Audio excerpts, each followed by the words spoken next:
Ah, hello, guten morning. Dito kami ngayon sa Cheese Factory. Yan. May free tasting ngayon dito. Kanina nag-demo yung isang girl kung paano gawin yung cheese. Meron ding cheese museum dito. Ayan. Ayan, tikman natin kung masarap. Masarap yan. Sounds good. Sounds Sir letter. Sarap siya. Masarap ba, Bia?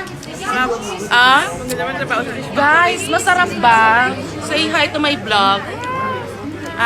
Sarap? Sarap. Masarap siya. Dito pa lang busog na kami. Ayan. Ang daming cheese. Cheese. Ayan. Bye-bye.